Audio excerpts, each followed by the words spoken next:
My fiancé announced, "I listed your car on Facebook Marketplace for $5,000. Someone's picking it up in an hour. We need the money for my bachelorette party." I said, "Fast sale." Then I called the police about attempted theft and was waiting with officers when the buyer showed up. When she had to explain to the cops why she was selling property that wasn't hers. I, 30 male, am standing in my garage watching my fiancé get handcuffed. This is not how I expected my Tuesday to go. Got the text at 2:13 p.m. I'm at a job site, mid-panel installation, phone buzzes, Facebook notification. Amber tagged me in a post. 1967 Ford Mustang Fastback, $5,000 cash, must go today. Buyer picking up at 4 p.m., first come first serve. With pictures of my car, the car I've spent 4 years and $22,000 restoring. The car Amber knows I'm obsessed with, the car that's literally my retirement fund on wheels. Listed for $5,000. Called her, she answered singing, "Hey babe, did you see? Why is my car on Facebook?" Oh my God, so Tiffany and I were figuring out the Vegas trip and we're $3,200 short for the villa. So I had this genius idea, we just sell your car. Problem solved. The guy's coming at 4. I'm holding my phone, not saying anything. My brain is buffering. "Brett, hello? You listed my car for $5,000. Well, yeah, it had to sell fast, and it worked." He's super excited. "Amber, that car is worth $22,000. Okay, but we don't need that much. We just need enough for Vegas. You're so bad at pricing things. Where's the title?" "What? The title? To my car. Where is it?" "Oh, I have it. I grabbed it from your office this morning." "You went through my filing cabinet." "Babe, we're getting married. What's yours is mine." Anyway, I told him I'd have the title signed and everything. This is gonna be so great. The villa has a pool on the roof. "Amber, you can't sell my car. It's already sold. He's coming in, Pike. Hour and 40 minutes. You should come home and give him the keys or whatever." "I'm calling the police." "What? Why?" "Because you're committing theft." "Theft? It's your car. How can I steal from you?" "It's my car. You don't own it. You're selling it without permission. That's theft." "Oh my God, you're being so dramatic. It's for our wedding. It's for your bachelorette party. Same thing. I can't believe Wait, you're not actually calling the police, right?" Brett hung up. Called 911. Dispatcher picked up. 911, what's your emergency?" "My fiancée just listed my car for sale on Facebook without my permission.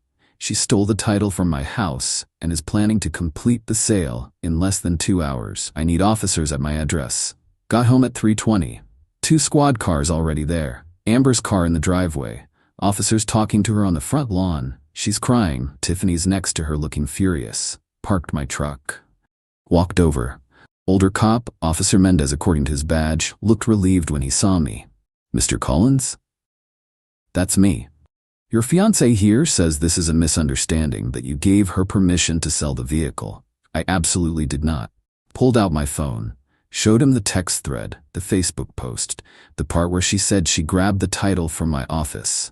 Officer Mendez read it. His partner, younger guy, read over his shoulder. The partner's eyebrows went up. "Ma'am," Mendez said to Amber, "did you take the vehicle title from his house?" "We live together. It's not taking." "Is your name on the title?" "No, but..." "Is your name on the registration?" "No, but we're engaged." "Ma'am, engagement doesn't give you legal ownership of someone else's property." Tiffany stepped forward. "This is insane. They're getting married in 6 weeks. Brett's just being petty." "Ma'am, step back, please. He's trying to ruin her bachelorette party over a car." Mendez turned to me. "Do you have the registration?" Pulled it from my truck. Handed it over. "My name, only my name. And you didn't give her permission to sell this vehicle?" "No, sir. Found out about it from the Facebook post." "Where's the title now?" "Inside," Amber said quietly. "In my purse." "I'm gonna need you to return that to Mr. Collins." "Are you serious right now?" "Ma'am, you took property documents that don't belong to you and attempted to sell property you don't own. That's theft and fraud. You're lucky Mr. Collins called us before the sale completed, or you'd be facing felony charges." Amber started ugly crying. Full sobbing, mascara running. Doorbell rang. 3:58 p.m. We all turned. Guy in his 50s standing there in a Harley jacket, holding a thick envelope, looking at all the cop cars very confused. I'm here for the Mustang? Officer Mendez walked over. Sir, I'm afraid the vehicle is not for sale. The person who listed it doesn't own it. The guy's face went from confused to pissed. Are you kidding me right now? I drove 2 hours. I took off work. I got $5,000 in cash. I apologize for the inconvenience, sir. This was listed without the owner's knowledge or permission. The buyer looked at Amber. So you were trying to scam me? No, it's complicated. Save it, lady. He turned to Mendez. I want to file a report. This is fraud. You're welcome to file a report, sir. I can give you the information. The buyer spent 10 minutes giving his information, shooting death glares at Amber the whole time. Finally left, muttering about crazy people and wasting my time. After he left, Mendez turned to Amber. Ma'am, I'm placing you under arrest for attempted theft and fraud. What? You have the right to remain silent. Brett, stop this. Anything you say can and will be used. I'm your fiancé. Against you in a court of law. Tiffany was filming on her phone. This is insane. He's having her arrested.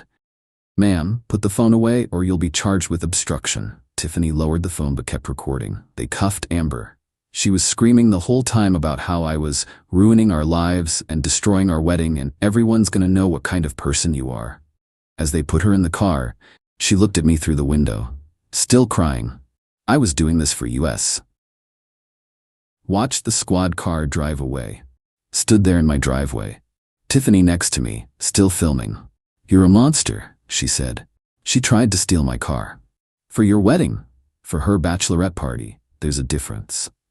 I hope you're happy. You just destroyed her. She destroyed herself when she stole my title and committed fraud. Tiffany got in her car and peeled out. Officer Mendez stayed back. Mr. Collins, she's being held pending bail. You'll need to come down to the station tomorrow to give a formal statement. Will do. And sir? Change your locks. Get your important documents somewhere she doesn't know about. Already planning on it. He left. I went inside. Found my title in Amber's purse on the kitchen counter, right where she said it'd be. My Mustang's still in the garage, safe, sound, and my fiancé is in county lockup. What a day. Update 1. Been 48 hours since Amber got arrested. I've got updates and they're wild. So Amber made bail around 8 p.m. that night. $2,500. Carol, her mom, paid it. I know because Carol called me at 9 p.m. from Amber's phone. Brett, I just paid $2,500 to bail my daughter out of jail because of you. Because of Amber's choices, Carol. She was trying to do something nice for her wedding. She stole my car title and tried to sell my car for a quarter of its value. You didn't have to call the police. What should I have done? Let her commit felony fraud? You're being absolutely ridiculous. Amber's destroyed. She's humiliated. Everyone knows she was arrested. Maybe she shouldn't have committed a crime on Facebook. Carol hung up. Next morning, got a call from the police station. Detective Garcia wanted me to come in for a statement. Got there at 10 a.m., gave my full statement. Showed them everything, the Facebook post, the text messages, the timeline. Garcia looked almost amused. Mr. Collins, in my 12 years doing this, I've never seen someone post evidence of their own crime so publicly. Amber's not big on thinking things through. Clearly, she's being charged with attempted theft, attempted fraud, and possession of stolen documents. That last one's from taking your title. What's she looking at? Depends. First offense, she'll probably get probation and fines, but it'll be on her record. Good. Left the station, went home. Found Amber sitting on my front steps. We need to talk. How'd you even get here? Tiffany drive you? Uber. Brett, please, can we just talk? Just 5 minutes? You tried to steal my car, Amber. I wasn't stealing it. I was selling it to help US. By forging my signature on a title, that's fraud and theft. I didn't think it was that serious. Not thinking is kind of your trademark. Brett, please, I'm sorry. I screwed up. Can we please just fix this and move on? The wedding's in 5 weeks. There's not going to be a wedding. Her face crumpled. What? I'm calling the venue today. Canceling everything. You can't. We've paid for everything. I'll eat the costs. We're done, Amber. Over a mistake? Over you stealing from me and then getting arrested and still not understanding what you did wrong. I made an error. People make errors. People make errors like burning dinner or forgetting an anniversary. You committed crimes. Multiple crimes. That's not an error. She started crying. Everyone's going to know. Everyone's going to ask why we canceled. Tell them the truth. I can't. It's humiliating. Should have thought about that before you posted it on Facebook. She left sobbing. I went inside and started making cancellation calls. That afternoon, my phone started blowing up. Amber's bridesmaids, her family, random people from the guest list, all with variations of, "What did you do?" Amber's devastated. How could you cancel on her? Blocked most of them. But I did answer when Amber's dad called. "Brett, my daughter made a mistake, a big one, but are you really going to end 3 years over it?" "Dan, she tried to sell my car to fund a party." I know. It was stupid, but she's young, she wasn't thinking. She's 28, that's old enough to know better. I'm asking you man to man to reconsider, give her another chance. Dan, even now Amber doesn't think she did anything wrong. She thinks I overreacted. That's the problem. Silence. Then, what if she goes to counseling? Would you consider it then? No, we're done. I'm sorry. He hung up. Later that night, got a text from unknown number. "This is Tiffany. You ruined Amber's life. Hope you can live with yourself." Blocked it. Then another unknown number. "Brett, it's Kayla, bridesmaid. What you're doing is cruel. Amber made a mistake and you're destroying her over it. That's not love." Blocked. Another number. "You're a control freak who can't handle a strong woman making decisions. Amber deserves better." Blocked. They were using different phones to get around my blocks. Smart, annoying. This morning, 2 things happened. First, Venu called. "Mr. Collins, we got a call from an Amber saying the wedding is not canceled and you're lying. What's the situation?" "The wedding is definitely canceled. Amber and I are no longer together. Ignore anything she says." "Understood. We'll note that in our records." Second, my boss called. "Brett, got a weird situation. Woman named Carol called the office asking to speak to you about harassment." "What's that about?" "My ex-fiancée's mother. We broke up. She's upset about it. She said you had her daughter arrested?" "I did. She tried to steal my car." Long pause. "Seriously?" "Yep." "Okay, well, Carol was told to stop calling here, but heads up in case she tries again." This is getting insane. Update 2. 1 week since the arrest. Amber and her family have gone completely off the rails. The harassment escalated immediately after I canceled the wedding, but it's gotten so much worse. Sunday, Amber showed up at my house, again, this time with Carol, Dan, and Tiffany. Full intervention squad. Didn't answer the door. Talked through the Ring camera I installed the day before. "Brett, you need to open this door right now," Carol said. "We're not leaving until we talk." "Nothing to talk about. We're done." "Leave." "You can't just throw away 3 years. I can when someone commits fraud against me." Dan stepped up. "Son, you're being unreasonable. Amber made a mistake. We're offering to pay for marriage counseling. Fresh start." "Dan, she tried to steal my car. She panicked. The wedding costs are overwhelming and she made a bad choice. A bad choice is buying the wrong dress. Theft is a crime." Amber pushed forward.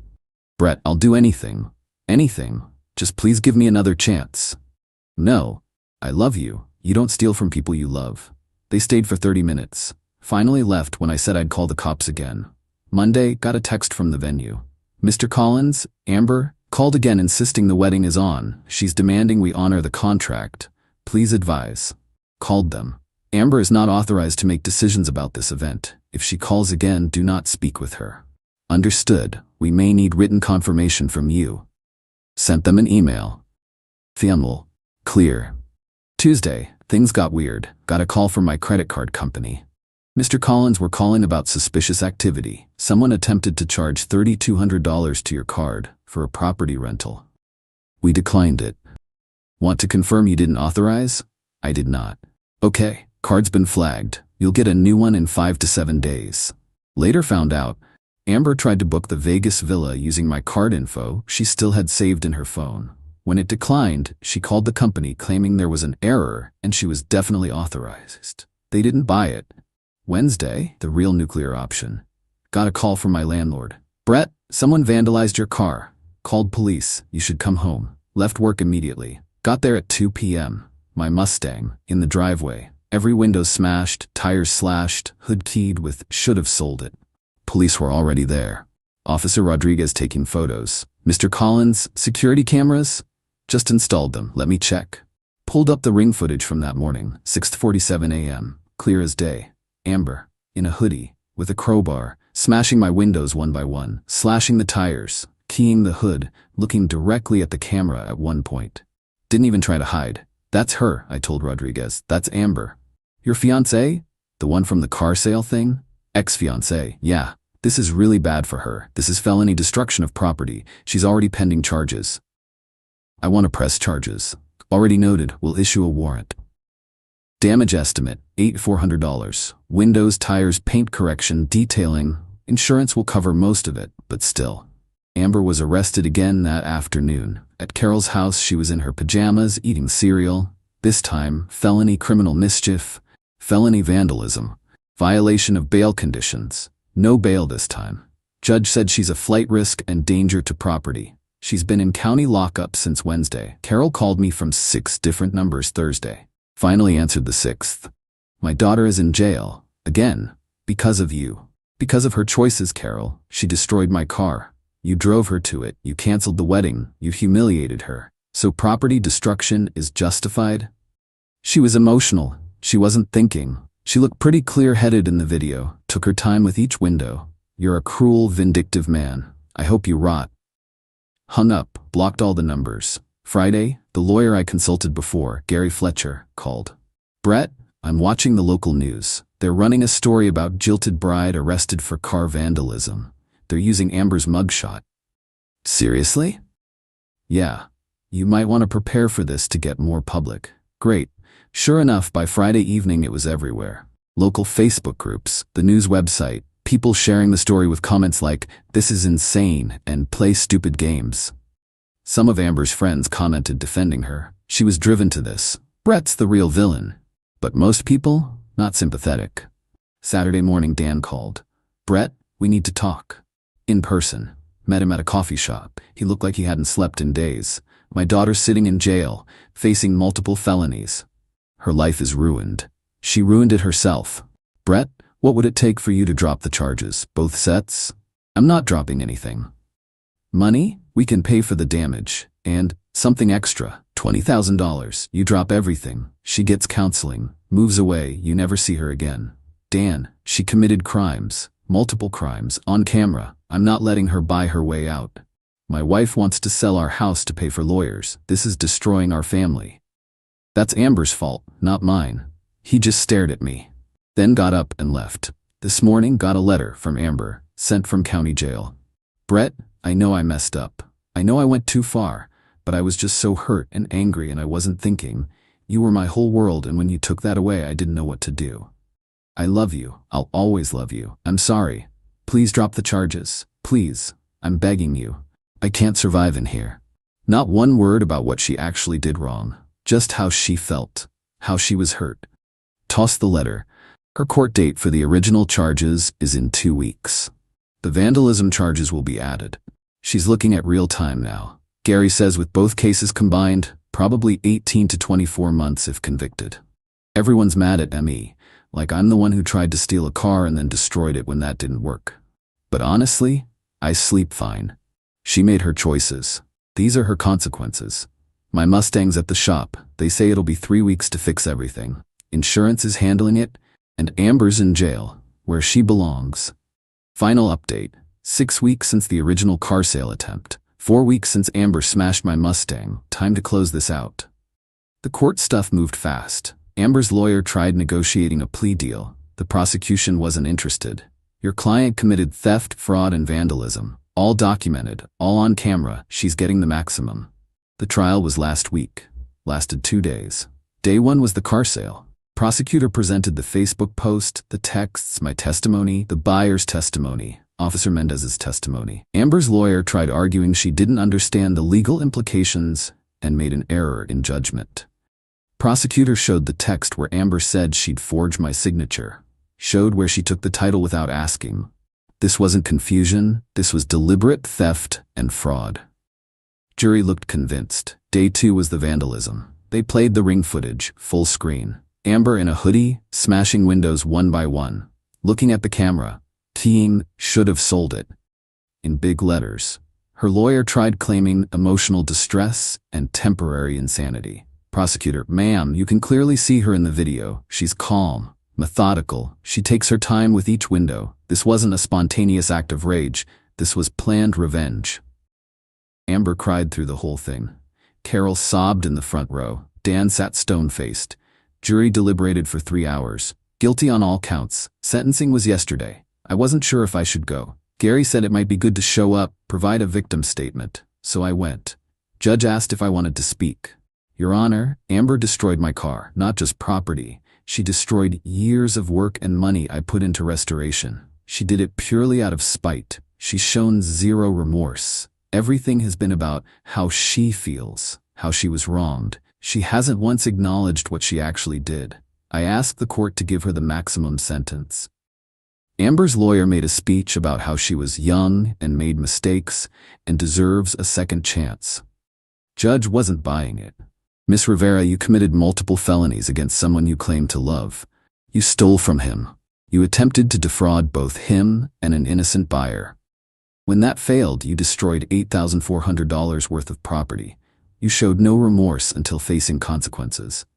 You've blamed everyone but yourself. This court takes these crimes seriously. Amber got 18 months in state prison, not county jail, state prison. $12,000 in restitution, includes my repairs plus court costs, 3 years probation after release, permanent felony record. She broke down sobbing. Carol started screaming. This is too harsh. She's not a criminal. Judge, ma'am, she committed felonies. That makes her a criminal. One more outburst and I'll hold you in contempt. Carol shut up but kept crying. They took Amber into custody immediately. She looked at me as they let her out. I didn't look away. Outside the courthouse, Dan approached me. I hope you're satisfied. My daughter's going to prison. I'm not satisfied, but I'm not sorry either. She loved you. She stole from me, then destroyed my property. That's not love. He walked away. Tiffany was there too. She tried getting in my face. You did this. You could have dropped the charges. You wanted her to go to prison. I wanted her to face consequences for crimes she committed. She was emotional. She made a mistake. Mistakes are accidental. She intentionally committed crimes. Twice. You're going to hell for this. I'll save you a seat. Security had to escort her away. The aftermath? Amber's in prison. Will be for the next 18 months minimum. Carol and Dan's marriage is apparently falling apart. Carol blames Dan for not doing enough. Dan blames Carol for raising Amber to be entitled. Tiffany's been posting about me on social media. Justice system failing women type stuff. Her followers are split, half agree, half call her out. The venue refunded half my deposit after I explained the situation. Said they'd never seen anything like this. My Mustang got fixed. Looks brand new. Better than before actually. Insurance covered everything. Work's been good. Boss heard about the trial. Said I handled it like a pro. Dating? Not yet. But I'm not closed off to it, just being cautious. I've gotten messages from people I don't even know. Some supportive, some calling me heartless for sending a woman to prison over a car. Here's my response. It was never about the car. It was about someone I trusted stealing from me, then destroying my property when she didn't get her way, then showing zero remorse except feeling sorry for herself. Would I do it all again? Absolutely. Some people think love means letting someone hurt you without consequences. That's not love. That's stupidity. Amber's in prison because of Amber's choices, nobody else's. I got my car back, I kept my house, I kept my sanity. And I learned that when someone shows you they don't respect you, your property, or the law, you protect yourself. Every time. Thanks for following this mess. Hope someone learns from it. Respect people's property, respect the law. And if you break both, don't be shocked when you end up in handcuffs. Peace out.